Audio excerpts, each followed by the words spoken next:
Hi, my name is Brian, and I'm just going to read this from a script because when I try to do it off the cuff, it just gets jumbled all up.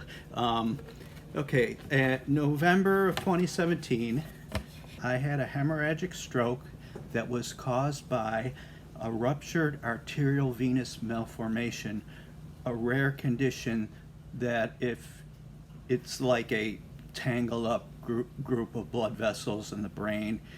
Um, I ended up having a total of 3 brain surgeries within 2 weeks, within a 2 week span. And when I awoke in the hospital, my life was forever changed. I had to be taught to walk again and mostly couldn't speak. I was suffering from a condition that I later learned was called aphasia. I had never heard the word aphasia before I was affected by it, but millions of people around the world have it.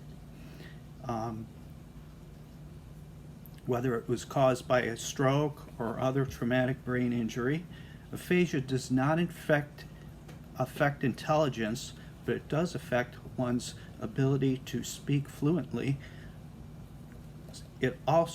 It sometimes affects the ability to read and write. If there's anything I've learned about aphasia since I acquired the condition, it's that there are many different types of aphasia, and aphasia affects different people differently.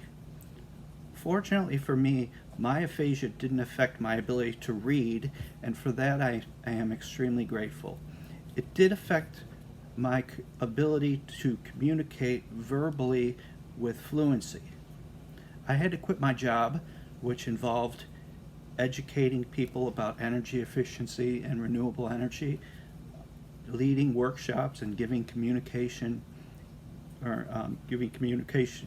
presentations.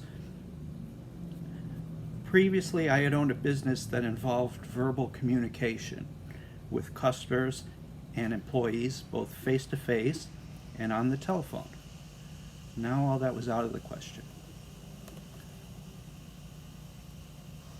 As far as dealing with my stroke recovery and aphasia, while I wouldn't wish it on anyone, it has opened a whole new world of possibilities for me.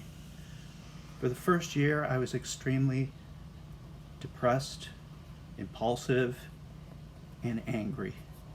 My whole world was verbal communication, and I had lost it. I felt worthless, a burden on my friends and family. But it gets better. Just like with the physical therapy that allowed me to get out of the wheelchair, walk, then run, with speech therapy, I began to regain my speaking abilities and was soon able to speak in complete sentences with expression and proper intonation. Little things that most people take for granted, I had to be taught from scratch. Soon, however, things began to get better.